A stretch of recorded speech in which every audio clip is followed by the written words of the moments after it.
In May 2024, when Joe Biden was still in the White House, when Donald Trump was still buried under criminal charges, and when most of the media class still treated a war with Iran as fantasy, I made 3 predictions. I said Trump would come back. I said the United States would go to war with Iran. And I said America would lose that war in a way that would permanently change the global order. 2 of those predictions are no longer predictions. Trump came back. America went to war with Iran. So now the only serious question left is whether the third was a dramatic guess or whether it was simply the logical conclusion of a structure that was already visible. My answer is that it was structure. I was not reading personalities. I was not reading campaign slogans. I was not reading one headline, one poll, or one military move. I was reading incentives. I was reading geography. I was reading the old pattern that appears again and again when an empire is still strong enough to punish, but no longer strong enough to turn punishment into a clean political ending. That is the story. Now, the United States is on course to lose this war, not because it cannot destroy targets in Iran. It is on course to lose because bombing Iran is the one thing it can still do most easily. And bombing is no longer enough to produce the kind of victory Washington actually needs. That distinction is everything. If you understand it, the ending stops looking mysterious. It starts looking inevitable. The method is not complicated. I look at structure. I look at incentives. I look at historical pattern. Structure tells you what is possible. Incentives tell you what the players will keep reaching for even when they pretend otherwise. History tells you what empires usually do when they are still powerful enough to escalate, but no longer powerful enough to shape the outcome at a sustainable price. That is predictive history, not prophecy, not mysticism, not confidence for its own sake, structure, incentives, pattern. So let us begin with the players. What does America say it wants? It says it wants to stop Iran from getting a nuclear weapon. It says it wants peace and stability in the Middle East. It says it wants deterrence and security. That is the public language.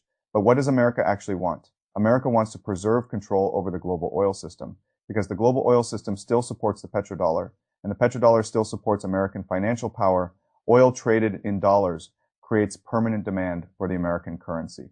That demand is one of the hidden pillars of American empire. It helps Washington finance deficits, preserve military reach, and sustain a level of global dominance that would otherwise be much harder to carry. So strip away the speeches, and the deeper American interest becomes obvious.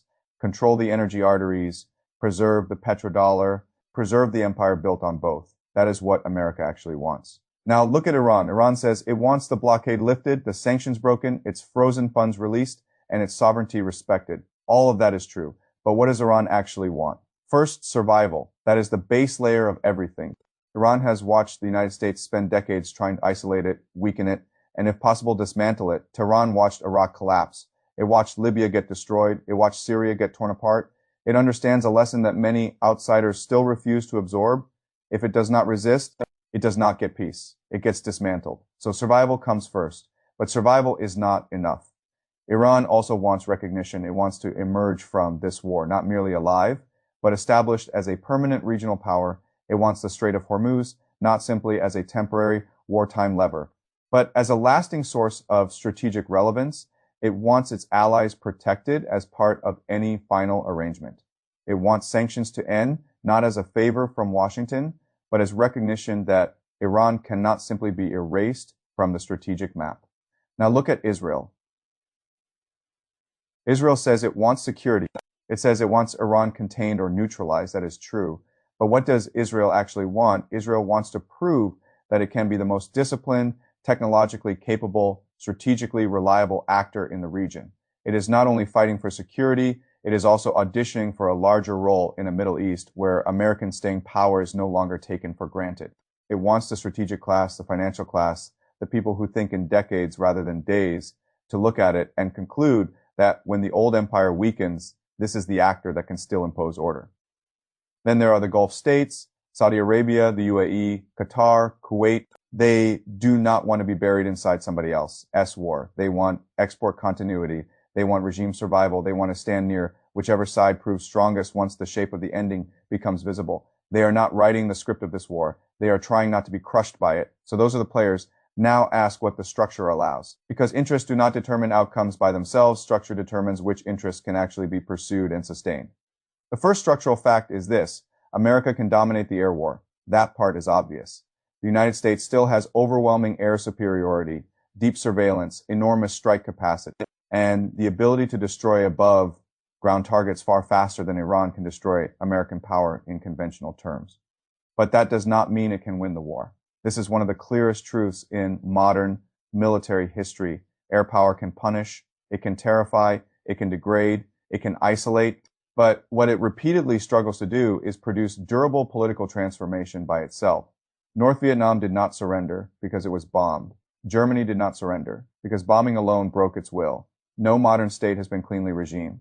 Changed from the air alone if the population remained determined and the leadership remained resilient enough to keep fighting. That leads directly to the next structural truth. America has no clean path to a ground victory in Iran. Iran is not Iraq. It is not a flat battlefield waiting to be cut apart. It is a large, mountainous country with roughly 90 million people, hardened infrastructure, decentralized missile and drone networks, and a state that has spent decades preparing for exactly this contingency. You do not invade a system like that and get a quick solution. You get a long war, a dirty war, an expensive war, a war whose political costs begin rising faster than its strategic gains. That is why my first direct prediction remains simple. There will be no full-scale American ground invasion of Iran. Troops can move, Marines can posture, options can be prepared, threats can be made, but an actual invasion would mean casualties, money, and time on a scale the American political system does not want to bear. It would threaten Trump-esque presidency. It would raise the specter of a draft. It would push the United States into exactly the kind of war modern America has repeatedly failed to sustain. Everyone serious inside Washington understands this. Now, look at the cost exchange. Iran does not need to match American spending. It only needs to keep generating pain more cheaply than Washington can suppress it. Drones, missiles, swarms, decentralized production, distributed launch systems. The American answer to those systems is vastly more expensive than the systems themselves. A stronger power can absorb a bad exchange ratio for a short war. It cannot build a long strategy on one. Then comes the economic structure. Hormuz carries roughly 1/5 of the world.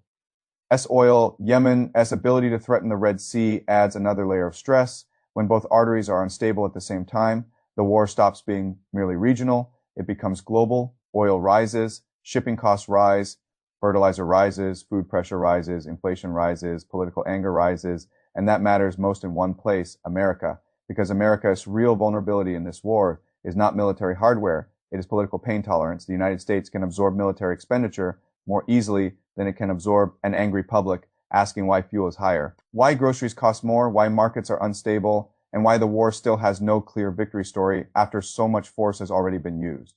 Iran understands that perfectly well. That is not a side note. It is the logic of the whole Iranian strategy. Tehran does not need to defeat the United States conventionally. It needs to keep the war expensive enough, ambiguous enough, and politically irritating enough that Washington starts searching for a face-saving exit before Tehran's own system collapses. That is how weaker states fight stronger empires, not by overpowering them, by outlashing their political patience. Now, if that were the whole story, Iran would still be in terrible shape because the pressure is real, the bombing is real, the damage is real, the sanctions are real. So the crucial question becomes this: if Iran is under so much pressure, why has it not already buckled? Why can it still keep choosing? Why can it still decide when to tighten, when to bargain, when to threaten, and when to wait? The answer is not mystery. The answer is that pain has not yet become collapse. That distinction is the whole war. Too many people confuse the two. Pain means a country is suffering. Collapse means it can no longer make meaningful choices. Iran is in pain, but Iran has not collapsed. It still has enough endurance, enough depth, and enough leverage to keep making choices. That is why this war is so dangerous for the United States. Washington can still dominate the opening phase. What it cannot easily do is convert that dominance into a clean political ending at a price its own system is willing to bear. And that leads directly to the only question that matters. Now, how does this end? I think there are three real paths. The first is the thin deal path. In this scenario, economic pain keeps rising. Diplomatic channels remain open, and Iran accepts a narrower framework before the current window closes. Frozen assets become part of the hinge. A formula is found. America says force worked. Iran says sovereignty was preserved. The headlines call it de-escalation.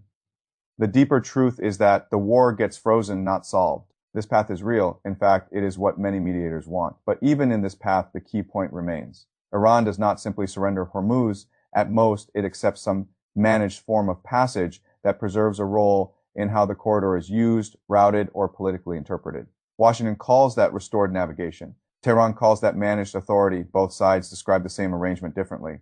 The second path is the breakdown path. Talks fail, the ceasefire collapses, bombing resumes. But the second round is not the first round repeated. The first round damaged the system. It also taught every side what still survived. Networks get patched, infrastructure gets rerouted, underground capacity becomes even more valuable, the war becomes harsher, more expensive, more desperate. No one publicly wants this path, but every false reading of temporary calm as real resolution makes it more likely. The third path is the long ceasefire path. No grand peace, no clean treaty, no iconic ending, just a prolonged freeze that slowly hardens into reality because the alternatives are too costly, oil matters too much, and nobody wants to admit the conflict is not truly solved so much as parked. This may be the most likely path because it allows every major player to claim something. America can claim deterrence, Iran can claim survival and strategic relevance. Israel can claim it proved its value, the Gulf states can claim continuity, and the wider world can claim it prevented a total breakdown of the energy system. But even if that is how it ends, the underlying lesson is the same. The United States can still dominate the opening phase of wars like this. What it cannot do at a sustainable price is turn that superiority into uncontested political meaning. That is the larger question of this war, not simply whether America can bomb. Not simply whether America can destroy.